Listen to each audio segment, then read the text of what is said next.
hear you.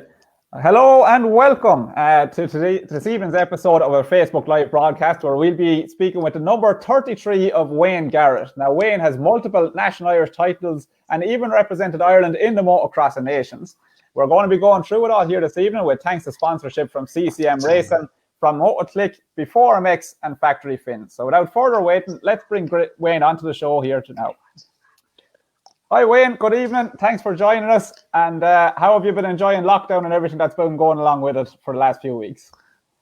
Yeah, well, I wouldn't say it's been enjoyable, but it's certainly been different as far as no bikes and getting out in the track and, all that kind of thing. But yeah, it's definitely strange times, and the sooner it's kind of over for me, the better, to be honest.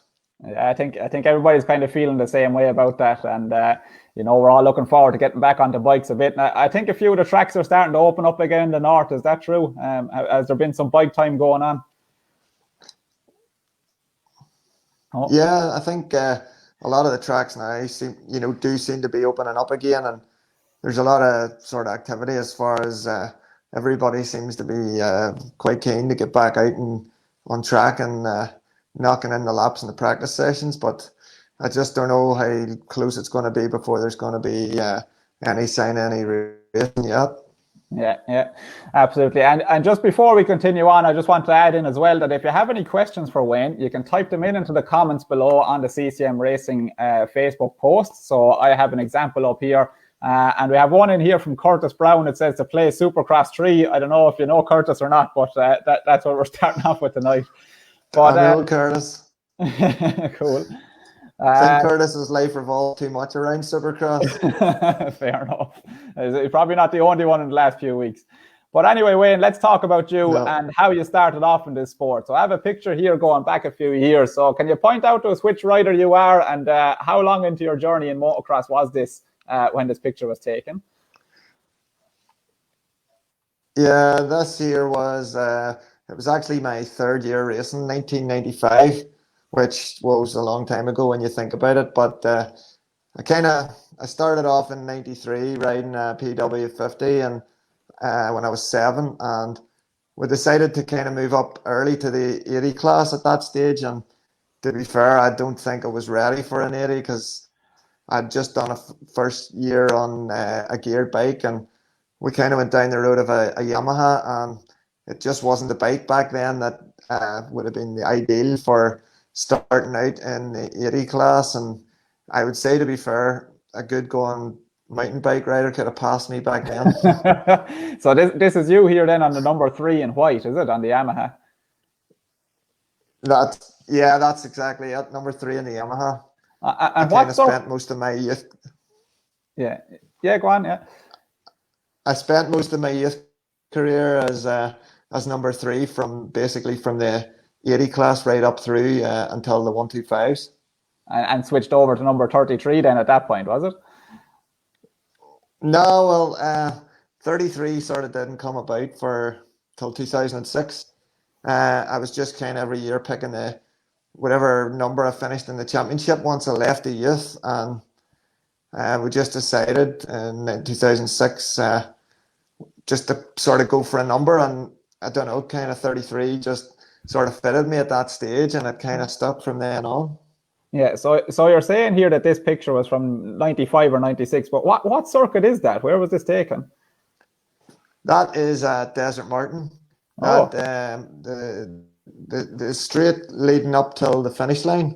Yeah. At Desert Martin used to be, back then it was there was a double coming out of the corner, which you can see in the background.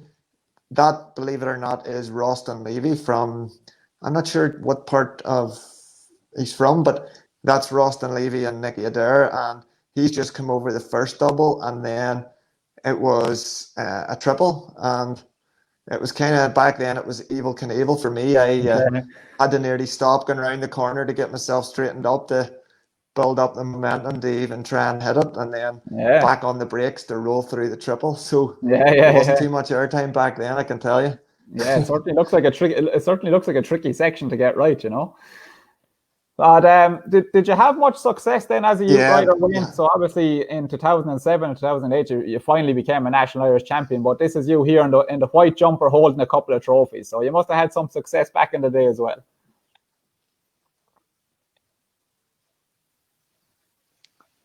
Yeah, well, the first year I started out on the 60cc Kawasaki, and I won the Ulster and Irish Championship that year, which sort of set me up and kind of getting used to winning a few races. And then, like I say, we jumped up a class probably 2 years too early, which when I wasn't ready for it, I struggled for 2 years. But my third year on the 80cc's, I won the Ulster Irish Championship and finished sixth in the British Championship that year as well. And following on from that, then I moved into the 100 class in 98, and I won the Ulster that year. And 99, I had the Ulster and the Irish. And then in 2000, we went 125s, and I won the Ulster and Irish that year. And I was fourth in the British Championship. Wow. So that's that's a So lot of we it. kind of, That's a lot of achievements in the amateur ranks. What sort of training were you doing at that time, or was it just natural talent to get you those wins back then? well, when I sort of, for me, I wouldn't say I'd done a lot of, training back in them days. It was just, I guess, being a kid and trying to be fit in your BMX bikes and out in the streets and everything like that, more so than doing a lot of, training and stuff. And to be fair, back then, I'd done a little practicing, but, there wasn't the same practice facilities back then that there is now. You had no Mcclenaghan, Mountain View wasn't really going back then. So back then you were relying on the Cookstown Club and Billy McKeown opening Desert Mountain on a Saturday to get out practicing, and that was kind of all you got from sort of the start of January right through to the season started, so it was a case of, for me, more or less, racing was all you were kind of getting at that time, and for me, my mentality, when you started getting success, once I got the success in the 80 class, it was like, wanting to keep that going, as opposed to thinking, oh, it's going to take me a while to adapt. It was, winning's winning, and I got the bait was, let's go and try and win races, and we kind of, like you say, had a fairly successful amateur career with Ulster Irish Championships, and even in England, I did win several rounds of the championship, but I guess there was always one or two guys that were that wee bit quicker than tracks that they knew on, more so than maybe ones that I knew, and maybe never got the chance just to be right at the sharp end to be in with a shout of winning. But like you say, I was fit for winning races in the youth in England, and I feel like I had a fairly successful career in the youth. Yeah, and so with having a limited number of tracks available to you over here in Ireland, how was it going over to the British then? Like, did you feel intimidated as a young person, and what sort of competitors were you racing against over there? Well, it's quite funny because I think, back in them days, there could have been maybe 20 guys going from here over to do it, and it was nearly like a big weekend's fun, and you kind of didn't really look at the guys over there as being some kind of superheroes. The first time I went to England was 97 on the 80 class, and I kind of just went and didn't know what to expect, and coming away with in my first ever round in England, I was fifth overall, and I didn't feel like I was sort of out of place as such, and I was always in and around sort of from in the first year, anywhere between third and eighth, ninth, every round I'd done. So, I kind of felt like I fitted in reasonably well over there, and I raced against guys like Brian McKenzie, Jamie Law, guys that have went on to have successful adult careers in the British Championship, so there was some guys, that were competing back then who were unreal fast in youth bikes, and now once it had adult career, they kind of, I don't know, disappeared. They didn't seem to have, I don't know, that adaptation to adult racing or big bikes or what it was. I don't know. I could name names that people probably only back in that era would have remembered or heard of, and that's why sometimes, some of the kids that I'd be out with, you're only wanting to learn your racecraft when you're younger, so that when you become an adult, you can adapt your style, your speed, and build from there, rather than, people don't remember the fastest 50 or 65 rider at that time. It's developing your career so that when you become into the adult ranks, that you keep developing rather than, I guess, falling flat a wee bit. So the amount of riders that back in the day that you would be looking for now and they wouldn't be there, it's just I guess, Brian McKenzie and Jamie Law would be probably two of the biggest names for me that stood out, that went through and sort of were able to compete at the top level. Yeah, I'm very interested to hear that.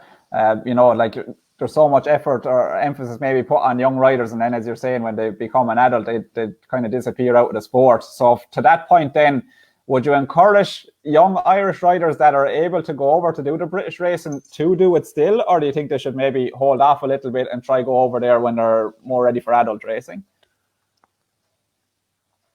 Yeah, well, to be fair, for me, I guess growing up, I wouldn't say I had it super tough, but as far as whenever my dad took me racing, we're not going to England unless we're winning at home was what I was told, and it was a case of, there's no point us wasting money to go over to compete against guys that are faster than what you're racing with. So, my motto was always, yes, it's good to go over and compete, and gain that experience, but as long as you're at the sharp end at home, as far as finishing top 3, top 5, then by all means it's good to gain that experience. But I don't think some people, if you're running around way back at home, there's not much sense in sort of heading over to a faster, more competitive competition. I'm still here. Whenever it costs a hell of a lot more money. Yeah. I think I've disappeared from the screen, but I'm still here. Can you hear me okay? Yep, I can hear you. Yep. Okay, perfect. Well, I'm just going to go to a couple of the questions that came in here from guys that have been putting in comments. So there's a couple of comments here. Just Robert Beatty saying, hello, Wayne. Jordan Dunn saying, top man. Andrew Shields, a compliment again, saying that you're a true gentleman of sport and always willing to help. But Neil Edgar had a question for you here, and he was saying to ask Wayne, what was the best bike he had ever ridden in his career? All right, okay. Probably the best bike, one that always stood out for me was my 2011 KTM 350. 350, really? I don't know what it was about that bike. Yeah, that was the first year the 350 came out, and I don't know what it was. To me, it was just probably one of the fastest, enjoyable, fun 350s that KTM had. For me, I don't know, I just got on it and everything just felt right. It felt good. It felt fast. I mean, I raced a British Championship on one with Pro Circuit pipe and nothing else. And I was able to, get out of the start gate in England and be competitive in the top 5 in some races over there, which 100 cc's down, you'd be going, how can you do that, it was a hell of a lot better than, say, the 2016 one that the last year I rode on. It was, to be fair, it was 10 times the bike of it, Wow, that's very interesting to hear. And probably. No, go on, finish what you're saying. Probably after that bike, believe it or not, one of the best ones I had after that would have been the 2003 Yamaha 250F. That's kind of when they first sort of come out, and that was such a fun bike to ride too. They would probably be two of the best ones that stick out for me. Wow, yeah. And what do you think? Like, obviously, you finished up your career riding 450 machinery. So, do you think that those bikes are maybe too big and too fast for modern motocross, and the 350 is a better option, or is the 450 still the bike to have? I think it seems to be now a lot of the manufacturers are probably developing the 450 more, that they are a lot more rider friendly than the German tanks that I kind of started out on in 2007, 2008, in and around that time. My 450 KTM back then it was really fast out of the crate, but it was heavy and it took a lot of riding just to get it around a track, Whereas the more modern ones now, they're so much lighter, and with electronics and everything else, you can make the bikes rider friendly, which maybe, I don't know, 350 would be probably more than enough for a lot of club level riders. That 450 is a lot of power to be handling, especially if you're not fit, and they can be a handful to hold on to, like, definitely. Yeah, I'd agree with you there, Wayne. I mean, I've a 350 at home in the shed here, and before that I was riding 250 machinery. And I just kind of think that to step up to a 450, you'd have to be on the bike like twice a week, every week, to really get a good handle on it. Now, I know it's people's choice at the end of the day what they want to ride, but I think that if you want to ride a 450 in anger, you really need to put a lot of effort into your training and everything to do that. Oh, definitely. It's, the 450 now, it's not like your 252 stroke back in the day where you could sort of go out, have fun, and ride it and enjoy it. A 450, if you're not ready for it, will put manners into you. And I guess maybe that's why nowadays you can see there seems to be a lot of people do have accidents and get hurt. You go back 20 years ago when it was 252 strokes, tracks didn't cut up half as rough as what they do nowadays, which is down to the power of the four stroke. If you're not fully in control of something that can go a hell of a lot faster than back in the day, it does become hard to hold on to after 10 minutes if you're not fit. Yeah, definitely. We're getting loads and loads and loads of comments coming in here, Wayne. You're a very popular man in Irish motocross, or on Irish Facebook at least.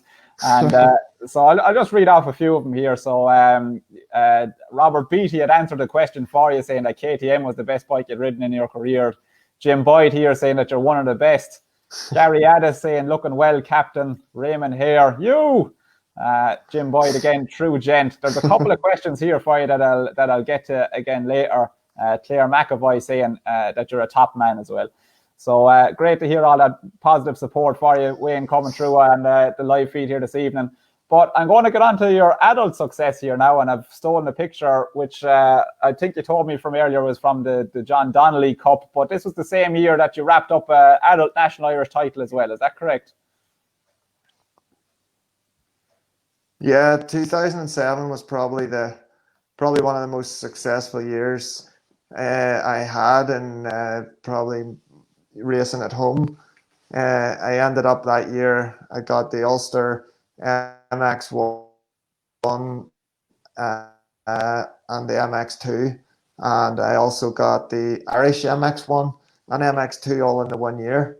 And to go along with that, I won the John Donnelly and the Tommy Stewart as well. So it was definitely a year that I guess I'll not forget about in a hurry, Absolutely, yeah. And there's a question here on the back of that then. So from Jake Mcclenaghan, what was your best year as a rider in your opinion? So while you might have won the championship this year, was it your best year you felt on a bike?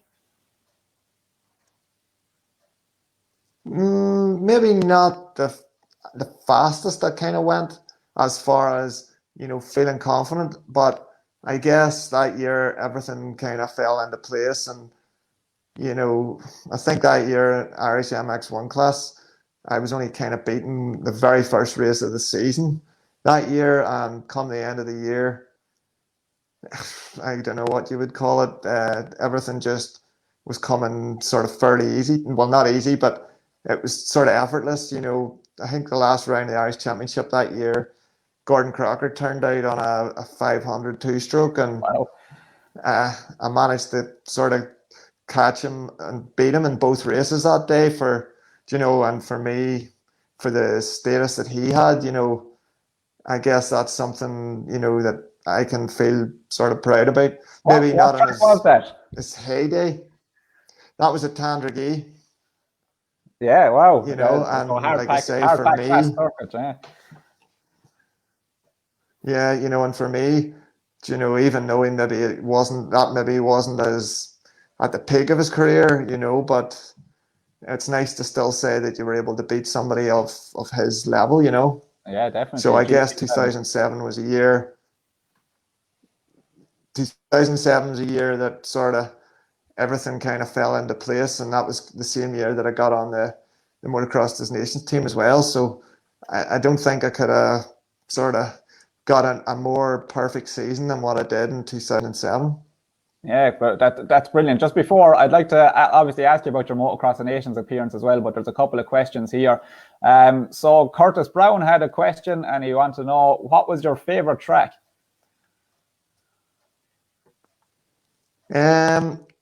I favorite track, I guess one that always sort of stood out for me was probably the Motocross the Nations track at Budds Creek. It was probably more the surrealness of watching AMA national championships being run on a specific track and actually turning out and getting the opportunity to go around that track and, you know, just be part of that special atmosphere that was at Budds Creek. I guess it's one because I only ever rode that place once. It's one that always stuck out to me for that specific reason. And tell us a little bit more then about that Motocross of Nations appearance. How did it come to be that you were selected for the team, and what was the weekend like overall then as well with the atmosphere of the event? Yeah, well, I guess that year it was myself, Gordon Crockett, and Martin Barr were selected, and Gordon Crockett ended up getting hurt, I think, a few weeks before the Nations came, and it ended up then Tommy Merton was going instead. And I guess because I had been sort of having a dominating year at home, uh, winning the Irish Championship, I guess it put me in a position to be sort of selected for the team. The only guys that were really, I guess, faster that year was Martin and Gordon. So with being on the three riders, I sort of looked fairly good that I was going to be selected. And then leading up to the event, we went over, the team from Moto 1 took me over the weekend before. We done the last round of the British, which I managed to whole shot both races at Pontrellis. So it kind of lifted the confidence fairly good. I'm nearly sure it was two 12th place finishes that weekend on the 450. So it put me in the confidence in a high for going to Budds Creek the week after. And we left Pontrellis on the Sunday night and we flew out of Dublin then on the Tuesday morning. The whole team, we went out, you know, and KTM supplied me with a bike in America, and Philip was able to get me sorted with no fear kit out in America. And we got there on Tuesday and we were at the track then on the Wednesday, just checked things out, got the bikes gathered up and everything set up. And then on the Thursday, we went to the local bike shop, and the guy in the bike shop then organized for us to go to like a private track to basically run the bike in and just get a feel for them before the weekend. And we went to this track, and it was kind of a wee bit like, I guess it's like what you see in some of the American videos, just loads of big doubles and triples through like a wooded tree section, and the track was just unreal. Wow, The only bad thing, I guess, that weekend, not the bad bit, but the hard bit that weekend, I guess, was the humidity was so warm. You know, it was, I think that they were saying it was over 100 degrees that weekend. And, you know, when you're coming from a cold climate like here, it was a big shock. 20 minutes into the race and I was gasping for air, and you kind of know you can't take your goggles off and slow down. So it was definitely a bit of a struggle, but the whole atmosphere that surrounded that weekend was just, I guess it made you feel like you were some sort of superstar, because the fans weren't allowed into the paddock or the pit area during the day. It was like 1 hour each day and that was it. And, you know, being inside there, you felt like you were some sort of rock star. And I'll never forget walking down to the first race, and I sort of just minding my own business. And I think Philip was with me, and we were walking down and didn't realise, but Ricky Carmichael was walking down literally in front of us, and the fans were going complete bonkers. And you're kind of going, do they think I'm somebody else? And then sort of afterwards we had a look and realised, afterwards we sort of realised that Ricky Carmichael was standing literally 2 feet in front of us as we're walking down to the start. So standing watching then the first qualifying and, watching Carmichael and Philip Poto and you're sort of going, shit, I'm going out against these guys, and I guess that's sort of, you have to kind of switch off from that fan as such and switch on the race mode and look at it like they're sort of no more special than you are. But I guess when you go out and track and you see how fast they are, you're like, whoa, how they do it, it definitely has you scratching your head. But it was definitely an unreal weekend. And I think what made it better too was the fact that I think a lot of people didn't expect us to qualify even, coming from here. And Martin that weekend was on fire. I think he had an 8th in his race. I finished 14th and felt like on the Saturday in qualifying I'd rode probably as good as I had been all year. So between them 2 results was enough to get us in straight in. I think we qualified, were we maybe 12th or 13th qualifying, which was probably as good as it's been, And then, like I say, it was just all about enjoying the racing on the Sunday because of the fact that I guess when you're getting into the main races is the big thing for Team Ireland, and we done that. So it was just go out and do your best on the Sunday and enjoy it. And it's one of them memories, I guess, that'll probably stay with me forever, because there's not too many people get that opportunity to do it. Yeah, it's an unbelievable event, and I'm sure they were all cheering for you, Wayne. They probably didn't know who any Ricky Carmichael lad was, that was all cheers for Wayne Garrett. No.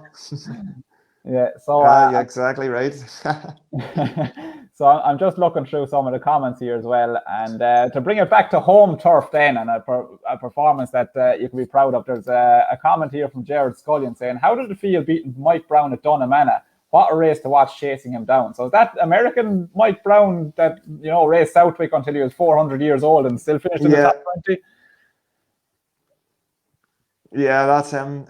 2010, the March Hare, there was kind of big talk leading into it, and it was all about, Mike Brown's coming, because Mike Brown back then, he was training Ed Allingham. So he was over training Ed that weekend, and him and Ed then came to do the March Hare that weekend. And I sort of thought, you know what, we have to go out and try and see how we get on. And first race, I got the whole shot. He basically chased me the whole race.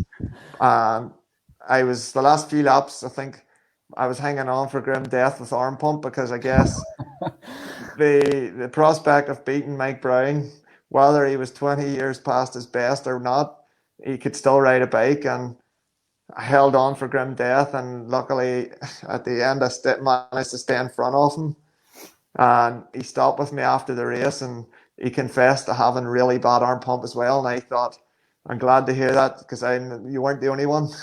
Yeah, well, I mean, So all you have to do is watch any of the GoPro footage from the vintage motocross of nations at Farley Castle to see that the man still travels very quick on a dirt bike, and this is 10 years later. So it was still a great achievement back then, Wayne. It was. Oh, definitely, and I guess it added a bit of spice to the March Hare for everybody, and it was nice to see so many people out waving me on, wanting me to beat him, and I guess to say that you've beat people like Mike Brown and Gordon Crockett, if it's only been once, it's nice to say that you've achieved that, whether it's in their best days or not, you can still say you beat them. Absolutely. Yeah, you can take that one home all day long and be proud of it. But you spoke there, Jordan, about the motocross of nations and, being in front of the crowd and feeling like a rock star. So does the arena cross give you that sort of feeling as well? I think this is a picture from maybe Belfast or something. Was that an event that you enjoyed doing? Yeah, I mean, I nearly think near enough, more or less every year from the arena cross came to Belfast. In some way or another, I'd near enough done it most years, other than the years that I was injured. And I'll never forget my first experience. I was on, it was Youth 125 days. Could have been 2000. and you kind of get yourself all hyped up and think, right, this is indoor supercross. I have to go out and block pass and wipe everybody out, thinking this is the way it had to be done. And everything felt good during practice that day. And as soon as you rode out into the sort of arena and you see everybody there, it starts to be like, whoa. And you nearly get this impression that every single person in the place is watching you. And, at the start line, you're like, I can't make a mistake or I can't miss a gear. And the only good thing, once the gate drops and the adrenaline starts flowing, you kind of forget that everybody's there. But, one sort of bad crash or one block pass, like I say, or something crazy, and the crowd goes a wee bit crazier than what it would if it was outdoors. And it's a nice experience to get the opportunity to be able to at least do that, and like I say, I've done it a number of times and I always enjoyed it. Yeah, it's the first time that we actually got to speak to each other was at the Arena Cross this year as well. So thanks again for your time that you gave me on that day. But I think it's a brilliant showcase event for, showing off-road motorbiking at its best and most exciting. And to get the kids involved as well. I think it's a great way of doing it. But your success in the National Irish Championship and becoming a champion managed to get you some full-time rides with teams as well. And one of those was with the JAR Honda team. So how was that time to work with them and ride for them, and what did that look like? Yeah, the JR Honda days was probably one of the most fun times we had. It was Jonathan always liked to do things very, very professionally, as you can see. He put a lot of effort, a lot of time into the team, and with his contacts and his own sponsors, he was able to get a lot of support for us, which, yeah, for us, and there's not too many riders in this country would be able to get the same support between, endless amounts of Alpine Star kit, boots, free bikes, tires, oil, he was able to, put 100% in every time, and, he done everything, perfection. So it was a case of, for us, getting out there and trying to showcase all the effort he had put in, trying to match that with the results, and we had a lot of fun times back then. It was me and Michael in 2012, Michael Mcclenaghan, and then in 2013 it was myself and Lewis Timms from England. And like I say, everything was, it was fun, but it was a very professional setup, and I think whenever we went over, people did recognize the team, and probably a lot of people, if they were truthful, would have loved the opportunity to get riding in that team, because it was, such a professional setup, and everything was run smoothly, between everybody that was involved. It was definitely a fun, enjoyable few seasons racing. And when you say Jonathan there, was this Jonathan Hare, the 5-time world superbike champion now? Are we talking that team? Yep, that's exactly who it is. Yep. He I would say his main love would still be with the motocross. I guess maybe if there was enough money to be made in the motocross, he probably would still be doing it, because he still seems to enjoy getting out as much as he can, on the motocross bikes. And, I guess back then, he didn't have to go to the effort of putting the team together, with his own commitments, but it just showed how passionate he was about the sport, that, he was willing to put, something back in, to the motocross, which a lot of people in his position maybe wouldn't feel like they have the time to do it. But, it showed his love for the motocross when he put so much in to make it such a professional setup. Absolutely, yeah. And I mean, this is before he is what he is now, and obviously it probably took his own financial resources as well as time and effort to get this team up and going. So fair play to him for doing that. And maybe it's something you look into in retirement as well, when he retires from World Superbike. Yeah, you never know. He could very well. All right. I'm going to move on now to the next. Obviously you've had many, many career highs throughout your time in riding motocross and on the bike, from the Motocross of Nations to the Arena Cross, the National Irish Champion, and racing on professional teams like the JAR Honda there as well. But everything kind of came to a stop suddenly in, I think it was 2016 during the National Irish Championship. You were on KTM machinery at the time. Would you like to maybe talk us through that time in your life? Yeah, well, 2016 was probably a year where it started off. I didn't know. 2015, I'd sort of probably been having one of my best years again.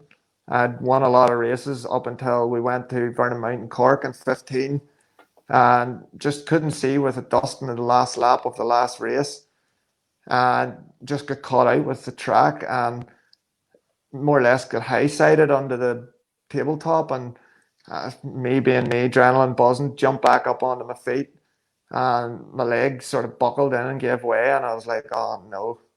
Kind of knew the feeling that I had broke a leg again, and at that point, that was the second time in 4 years that it had happened where I'd broke the leg, and it was the same leg, and I just got to the point at that stage. I looked at it that I was 30, and I thought, nah, I'm done.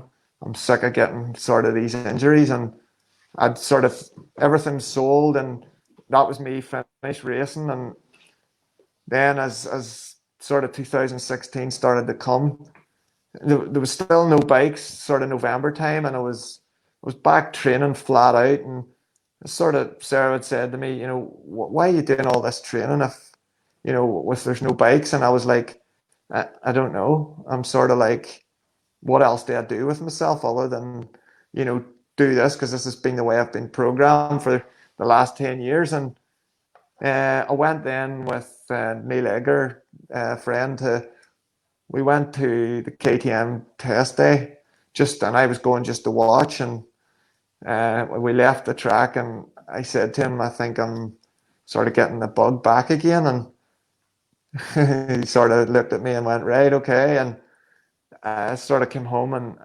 because I'd sort of convinced Sarah that I was finished, I kind of couldn't tell her that I was sort of starting to get the bug back again and wanting to go. And then I've been speaking to Ricky at Norman Watt Motorcycles, and he said, look, I kind of need to know what you're doing here. Do I need to include you, in the KTM budget, or what's the story? And I still didn't know. And he said, sure, take a bike there next weekend and go out and see what you want to do. And I got the lend of a 250 KTM and went out and sort of just went out and had a bit of fun. And at that stage, I still wasn't sort of going, oh, I need to start preparing for going racing. And I think the curiosity of the brand new 2016 bike KTM had built had me going, you know what, I want to get on one of these and try. And then all the hype that Philip McCulloch was coming back racing in 2016, and I thought,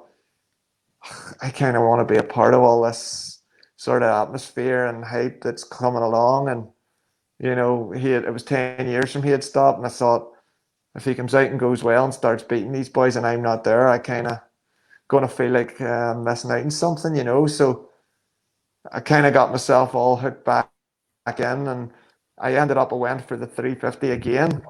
And sort of, to be fair, as that season wore on, I kind of was like nearly regretting going 350, because the 350 was good, but it just didn't have enough power,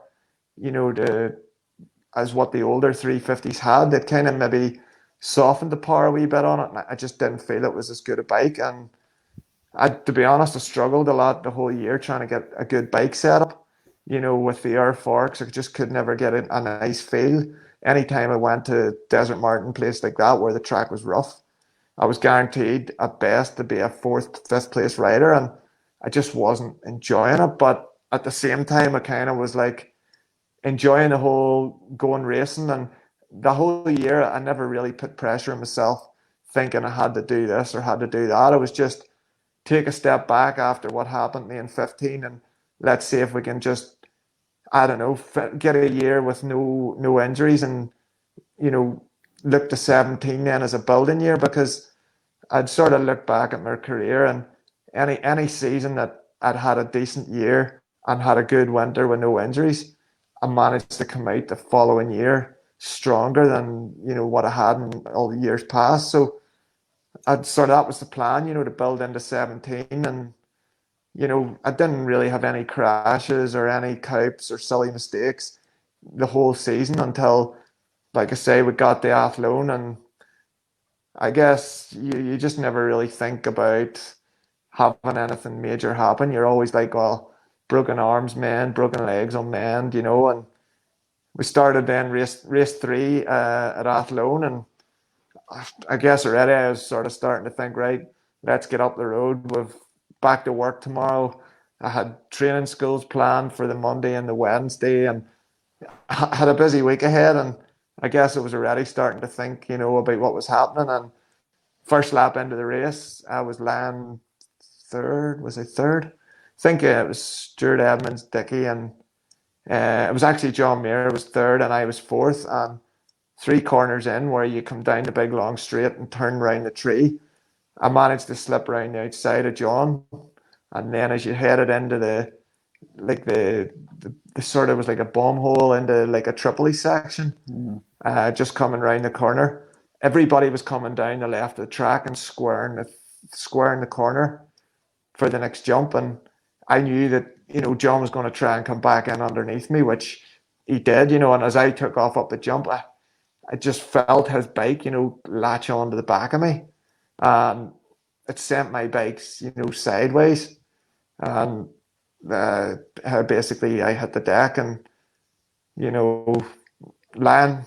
I knew something wasn't right, because right the middle of my chest, it was like nearly like a ring of fire as such. If I can kind of interrupt you thought, there just for 1 minute, Wayne. So I have here yeah, Off-Road Ireland magazine, where they have an interview with you at the end of that season, and this is a great publication as well. But there's a yeah, part in it here. Yeah, I remember every bit of it, because thankfully I wasn't knocked out. I remember the back end of the yeah, bike being hit and then hitting the deck, basically. As soon as I lay there, I tried to get myself off my front. My face was buried in the sand, but I couldn't lift my arms because of where the fracture was to my sternum and out at my back. So I was left face down. I couldn't feel anything. So I sort of knew then I had a ring of fire on my chest, but my legs were numb, basically.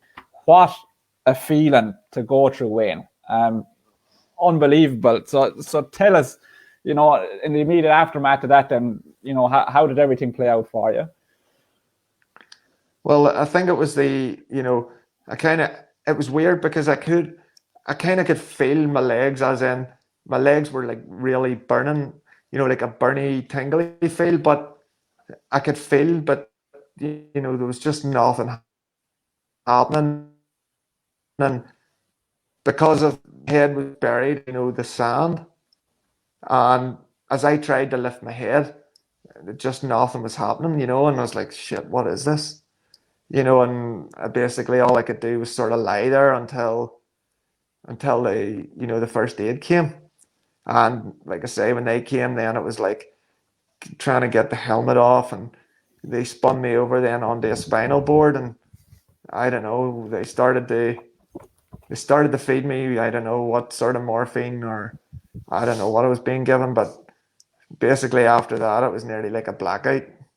And I remember I was sort of like waking and sort of in and out, and it nearly felt like you're in and out of consciousness the whole way to the helicopter. And it's only afterwards people had said that the helicopter didn't leave straight away, and for me it felt like I was straight over to the helicopter, straight in and away. But whatever they'd been feeding me, I don't know, it was just, it kind of, I probably felt worse after that, because it just made me not know what was going on, and it seemed like a flash from I left Athlone until I was at the hospital. And for the first, 2-3 weeks in hospital, I was basically hallucinating really bad, and I just didn't know what was going on. People were talking to me, and I could see these flashes going through their heads, and it was quite crazy. And then on the Thursday evening, the following week, they'd done like an MRI scan on my back, and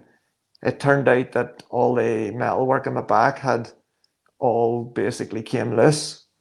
And they told me then Friday morning I had to go back in under, basically for surgery, to reopen the back and more or less tighten every screw back up again, which I think was probably the biggest point of frying my head, because people probably laugh, but on the second surgery, when I was lying on the operating table, they keep you sort of, more or less just that you're not completely out. And I remember half waking up with a tube down my throat and struggling to breathe and going, what the hell's going on? And then straight away, I fell out of consciousness again. And then I remember being in the recovery, and I was convinced that they were trying to kill me. Whatever the stuff they were feeding me, it was completely frying my head. And I was just not having a clue what was going on at that stage, but it was definitely an experience to be spending 5 months in hospital afterwards, on the recovery process. But thankfully now we can leave it behind and sort of just keep looking forward. What a crazy, unfortunate, terrible set of circumstances that you managed to get through, Wayne. And delighted to see you in such good spirits. But it doesn't happen all on your own. You have a lovely wife, Sarah, to help you with it. And again, if I can just read an excerpt out of Off-Road Ireland here about your recovery. You said, "I can't say enough for Sarah here. She spent 7 weeks in Dublin living with Jim Jones and Mary. Without them doing what they didn't have to do that, so we appreciate their help a lot. Sarah has been here day and night for the last 4 months, and it's nice to have that support." And that support continues to this day as well, Wayne. So how's your life now with Sarah together, and your recovery and everything? How is your day to day? Yeah, I mean, like I say, Sarah's absolutely great. She does probably maybe too much for me, and no matter what, there's no way that I'm ever going to be running into any difficulties without Sarah. I've been making sure that everything's running smoothly. And like I say, the first 7 weeks she spent living with Mary and Jim, and big thanks to them for allowing her to stay there. And every morning I wouldn't have my eyes open too long. She was in the room with me, and she more or less spent 24/7 with me. She'd have been there first thing in the morning, and when I was closing my eyes at night, she was making sure that I was getting off to sleep okay. And the worst about it for me was when I was in the hospital in Dublin, because I was never in there, then I was just hearing about, where the hospital was, and then I'm thinking, she's going out there, and there's like homeless people lying, and I'm thinking, if something happens and I need to get up, there's no chance I can go and return the favor to help her, and I guess it was probably a lot more stressful for her that, the whole time than maybe what she would admit to, because I guess a life-changing thing like that, and she was super strong, and done everything that I needed. I mean, the first 2 weeks that I was in hospital, I wasn't able to eat anything because it's because I had a tracheostomy in my throat. They were feeding me through, like a bag. And as soon as they started to wean me off the bag, and then they started me on like a liquids to see if I could swallow and how it was going to be. The first day that they said I could eat, I said to Sarah, I would actually like a McDonald's chip. Well, I had the McDonald's chip out, and she had her running shoes on, and I think she must have walked 3 or 4 miles to get this chip. And by the time she was back, I started into the chip, and like I hadn't ate for 2 weeks, so I wasn't really in, I guess, maybe a lot of hunger for eating. And I think I managed about 4 of the chips and told her I didn't want any more. I guess anybody else would have been nearly forcing me to eat them, but she was happy enough. I think if I had said to her, could you go to Hong Kong for a pizza, she'd have been away to get me it, just anything that I asked, she would have done, and I guess she had me spoiled too much in Dublin. Every night I wouldn't eat the hospital food. I said, I fancy Eddie Rockets, I fancy this, I fancy that. And without fail, every single night she was out and got me exactly what I needed. Unbelievable. Wow, I that's guess, fantastic. That's fantastic support, Wayne. It must have made the recovery all that much easier when you have somebody as special as Sarah beside you for all that. yeah, for sure. I mean, would I get through it as well on my own? No, I probably wouldn't have, It definitely it takes a strong person to be with you to get you through that sort of trauma, and thankfully enough, she's been sort of having to deal with a lot of crap the first year with me being so, let's call it, useless, as as times went on, you start to get, adapt, and you can figure out how to do things on your own again. And, like, thankfully now, I can get on and do what I need to do. But, she still likes to make sure that I'm all right. And, no matter what I would still ask to do, I can guarantee that she'll do it for me, which, hopefully I'm trying to be, I don't know, the good husband and doing as much as I can back for her. But maybe I don't do as much as she's doing for me, but she knows I appreciate it. Yeah, yeah. Well, no, I'm sure you work very well together. But whether we like it or not, life moves on, and you've managed to find a new lease in life and stay involved in the sport through coaching younger riders coming through. And you can often be seen on a quad bike around in your tracks up the north as well, Desert Martin maybe especially. So do you want to tell us a little bit about your involvement with motocross today and what it's like to work with these young riders? Yeah, well, like I say, it was always something that I guess for the first year or more, whenever I finished hospital or got out of the hospital, and at the first while, it was like, trying to adapt and get used to knowing that you're not going to race again. And I guess that was the hard bit. And then I was going racing and watching and thinking, whenever you're not worried about what you're doing yourself, then you tend to, I don't know, maybe you can pick out people's faults a wee bit more. And I sort of was able to stand back and, like, question what riders were doing and why they were doing this. And, I started to really enjoy, that side of things. And then whenever I got the quad, it made getting about the track so much easier. And, I guess back whenever I was racing, there wasn't a whole lot of people, about that helped the youth riders.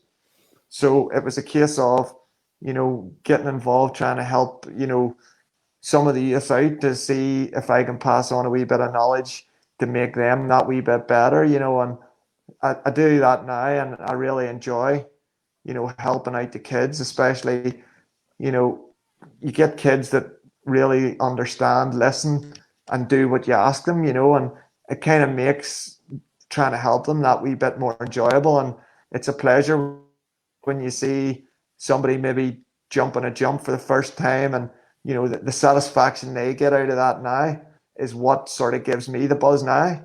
Yeah. So all that side of things, I've got to the point now where, trying to help kids, I get the buzz out of it now that maybe I used to get when I was racing myself, which, you know, whenever kids want, you to help them, I feel privileged from the point that they're looking my advice, which gives me that satisfaction when you see, somebody getting good results on a Saturday. So what does your training program look like for the kids then? What sort of work do you do with them? Well, at the end of the day, the first thing you always find is a lot of kids start riding bikes, pick up a lot of bad habits. Mm. Some kids you see lie in the back of the bike and wonder why they keep crashing in corners, and you're sort of thinking, the first problem you have is you need to bring yourself forward in the same. Then the problem that I see too with a lot of kids and this, like 50s and stuff, they must use a lot of super glue because some of them they're stuck to the seat, and you're kind of thinking, why do you not stand? It would make life a whole lot easier. And it's just a lot of kids as well that I find when they're starting, they come into corners and wonder why they can't get stopped, and they don't go near their front brake on the bike, and you're sort of like, it's getting the basics in to let the kids understand what's right, what's wrong, and then trying to get them to understand the technique comes before the speed. If you get your technique sorted, the speed will come with it. You can be the fastest guy for one lap, but crashing every other lap ain't going to win you races. So it's trying to get kids to understand and get them bad habits out when they're younger, so that they can basically build the profile so that come 16, 17, going adult racing, they know what they expect and they know what needs done so that they can keep progressing. And who knows, we're still looking for that next Gordon Crockett or Martin Barr or Graham Irwin to, to come through and shine and, put this country back on sort of top British Championship level, or even be good to see somebody getting back in Grand Prix again, but I guess, if you can sort of at least steer some kids in the right direction, that they can drop the bad habits when they're younger, then it build the confidence and, see how far they can go with it. It's not, I find, one day ain't going to change, get rid of bad habits and, change a rider completely. So it's getting a rider to understand that the kids that, I always say Rome wasn't built in a day, and if they can just bit by bit build the confidence and sort of try and do at least what you're sort of expecting of them, it'll make their whole riding and experience a lot easier for them as they get older. Yeah, I couldn't agree more with everything you're after saying there, Wayne. And I really hope my son Christopher has been watching. I think he has, because I have a message here from my mother saying, "Hi, Dad," and that doesn't make much sense. But I had him out on the PW50 today in the back garden, and I was saying to him, "Elbows up, please keep your elbows up." And he's giving me all sorts of guff about it. So I'm delighted now that you said it as well. And it's not just coming from my mouth. But it's great to hear that you can do that work for these riders. And, absolutely technique is everything in our sport to keep riders safe. And then the speed comes after that, and that you can offer that for these youth riders that you're training as well.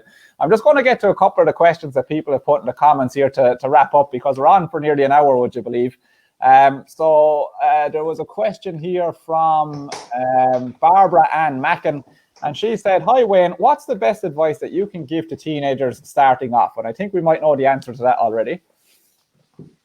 Yeah, well, like I said before, that the best thing that you can do is make sure that the kids are doing, let's say, understanding and able to control the bike for a start. As long as you're able to, control the bike, not pick up too many of the bad habits, and it's all about having fun, but at the same time, there's no point going super fast if you can't control the bike. So, like I said, work on the technique, and once you've got the technique, let the speed build as time goes on. It's not, in this sport, it's not about coming out and being super fast and then going, right, how do I get faster? Once the technique's there, the speed will gradually come as time goes on. And it's all about confidence and trying to keep them from having any silly crashes that's going to affect them, with their confidence. Because I guess if you've confidence, the confidence will always stem more speed. And the more speed you have, then you have to make sure you're able to control that. Absolutely, yeah. And you spoke earlier on as well, when you switched to the KTM with the Air Fox, that you couldn't really get the suspension right. So Michal McInmaster here is asking, is suspension setup vital? Well, my opinion on it is that the first thing that I would always do on a bike before I raced was make sure that the bike is set up for me. You go onto a rough track, or, and the bike's not set up, it's not going to matter what exhaust system you have in your bike. It's not going to make the bike handle the way you need to. And, when you buy a bike out of a showroom, that bike's not set up for anybody. It's just a base setting. So, for me, the big thing was get the suspension sorted and then worry about anything else after that, because a bike working and suspension working well will be a big help, as opposed to a nice new set of stickers or an exhaust system. Yeah, and I don't know if you're aware or not, but I'm actually a founder of a startup company where we're developing an electronic device that sits onto the bike, and we measure the suspension movement front to rear and send instructions to your smartphone then on how to adjust the clickers for the track conditions and your riding style. So I think that could be really help with what you're saying here to fine tune that base that comes on the bikes. But if people want to find out more about that, they can visit the website motoclick.com, motoklik.com. I'm just going to finish up with the last couple of questions here, Wayne, and we can leave you off then for the evening. So just one comment here from Alvarez Murphy here saying that young Ben Ford will win you your British title. He's an amazing wee rider. Tony McCann wants to know, who's the fastest McCann? Oh, that has to be James. And here from Drew Mcclenaghan, is Ben Kennedy quicker at Monster Energy Supercross 3? Ben Kennedy wishes he was quicker. He tends to be a wee bit, Ben Kennedy can be a wee bit, what would you say? He can go out and win one race, and then the next race he's trying to flip and take you out, or he tends to cut the track a wee bit. Lucky he can't do that when he's racing properly, yeah. Whatever you need to do to win, I suppose. And we'll wrap it up to you with the final comment here from, I believe, a previous teammate of yours, Louis Tums, has said, has Wayne had any Spanish chicken for dinner recently? No, it's no Spanish chicken. That's Kev there, Kevin Strybos. His disguise name is Louis Tums. All right.